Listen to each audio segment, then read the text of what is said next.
வணக்கம் guys, உங்கள் MG பவி. Asia கோப்பை என்ற சூப்பர் ஃபோர்ஸ் அணிகள் மோதிக்கொண்ட களம் தான் இப்போது நடந்து கொண்டு உள்ளது. இறுதிப் போட்டிக்கு நெருங்கியது ஆசியா கோப்பை இதுதான் சொல்லணும். நேற்றைய தினம் வங்கதேசம் மற்றும் ஸ்ரீலங்கா இரு அணிகளும் மோதிக்கொண்டனர் நேருக்கு நேர்.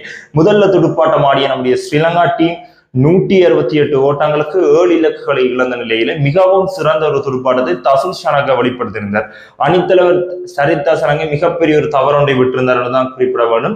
இன்னும் ஒரு வேகப்பந்து வீச்சாளரை உள்ள கொண்டு வந்திருக்கலாம், ஒரு பார்ட்-டைம் வேகப்பந்து வீச்சாளரை கொண்டு வந்திருக்கலாம், இல்லை இன்னும் ஒரு சுழல் பந்து வீச்சாளரை உள்ள கொண்டு வந்திருக்கலாம் என்றது என்னுடைய கேள்வியாக இருந்தது. தொடர்ச்சியாக லியனஹேக்கு இந்த போட்டியில் ஒரு வாய்ப்பை அளித்திருக்கலாம் என்றுதான் ஒரு எண்ணம் ஒன்று இருந்தது. துனித் வில்லாலகே தனது தந்தையின் மரணத்தை தொடர்ந்து இந்த போட்டியில விளையாடி இருந்தாரு.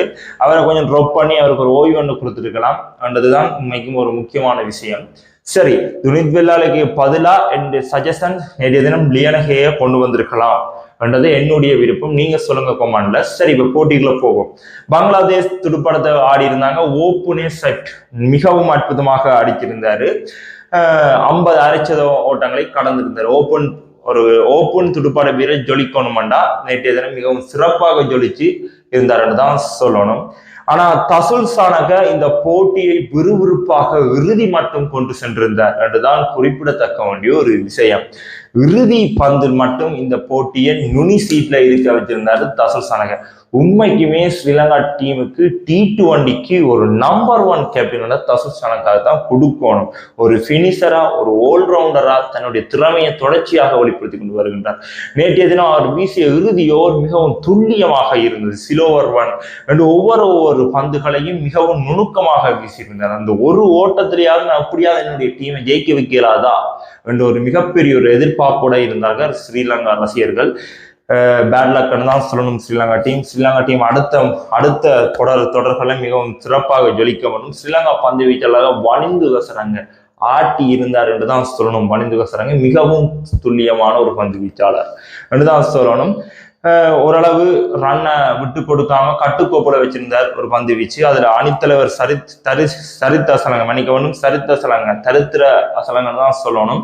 என்னடா டீம் கேப்டன் செய்யற நம்ம தான் இருந்துச்சு. சரித் அசலங்க கவிந்து மெண்டிஸ் இடையில கொண்டு வந்த நேரத்துக்கு தசுல் ஷனகாவுக்கு 4 ஓவர்களையும் பூர்த்தி செஞ்சுக்கலாம். அந்த ஒரு ஓவர்ல 16 ஓட்டங்கள் விட்டு கொடுக்கப்பட்டிருந்தது கவிந்து மெண்டிஸ்கிட்ட.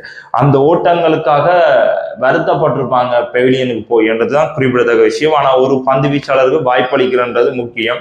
ஆனா எந்த தருணத்துல வாய்ப்பு கொடுக்கணும்ன்றதுதான் அதை விட முக்கியம். ஸ்பின்னர்ஸுக்கு விடுது, ஆனா வனிந்து கசரங்க மாதிரி கவிந்து மெண்டிஸ் போடுவாராடாது இல்லை.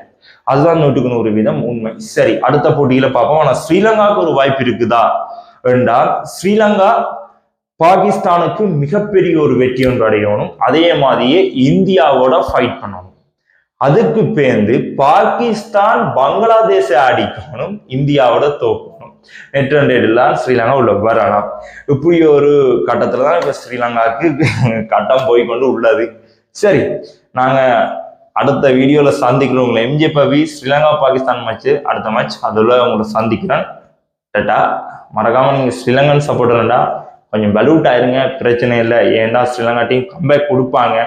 இந்தியாலாம் ஸ்ரீலங்காவை அடிக்கலாமான்னா நிச்சயமாக ஸ்ரீலங்காவால இந்தியாவை அடிக்கணும் என்றதை கூறிக்கொண்டு விடைபெறுகின்ற உங்களை எம்ஜி பவி. டட்டா.